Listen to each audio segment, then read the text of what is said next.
खुद को शांत रखना सीखो, क्योंकि जीवन की सबसे बड़ी ताकत शोर में नहीं, शांति में छिपी होती है। जब मन शांत होता है तब जीवन की हर उलझन अपने आप सुलझने लगती है, लेकिन जब मन बेचैन हो तब छोटी सी बात भी तूफान बना देती है। आज का इंसान बाहर की दुनिया को जीतने में लगा है, कितने पैसे कमाए, कितनी शोहरत मिली, कितने लोग पहचानते हैं, पर खुद के भीतर की दुनिया हार चुका है। उसके पास सब कुछ है लेकिन चैन नहीं। शांत रहना कोई कमजोरी नहीं है, यह सबसे बड़ी कला है, क्योंकि जो व्यक्ति अपने भीतर की आग को बुझाना जानता है वही बाहर की दुनिया को रोशन कर सकता है। कई बार लोग सोचते हैं शांत रहना मतलब कुछ न कहना, सब सह लेना। नहीं, शांत रहना मतलब अपने भीतर ऐसी गहराई पैदा करना जहां कोई बात, कोई व्यक्ति, कोई परिस्थिति तुम्हारे मन को हिला न सके। एक बात याद रखना, जो अपने भीतर शांत नहीं वह बाहर कभी स्थिर नहीं रह सकता। बाहर की आवाजें हमेशा बदलती रहेंगी, लोग तुम्हें कभी सराहेंगे, कभी गिराएंगे, हालात कभी अनुकूल होंगे, कभी प्रतिकूल।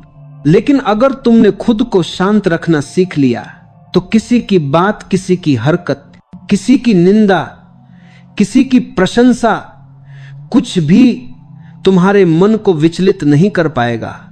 शांति का अर्थ है अपने भीतर की रोशनी को पहचानना। जब तुम खुद से जुड़ते हो तो तुम्हें दुनिया के हजारों चेहरे, शब्द, घटनाएं हिलाने में असमर्थ हो जाती हैं। ये वही अवस्था है जहां तुम जीवन को देखते हो, जीते नहीं।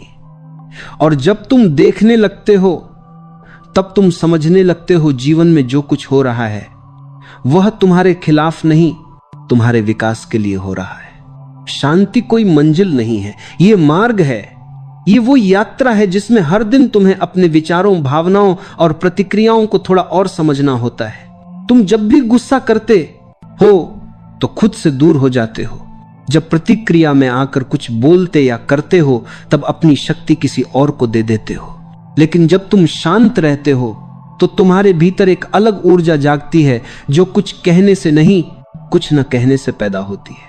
लोग अक्सर सोचते हैं कि शांति का मतलब है किसी पहाड़ पर बैठ जाना, सब कुछ छोड़ देना।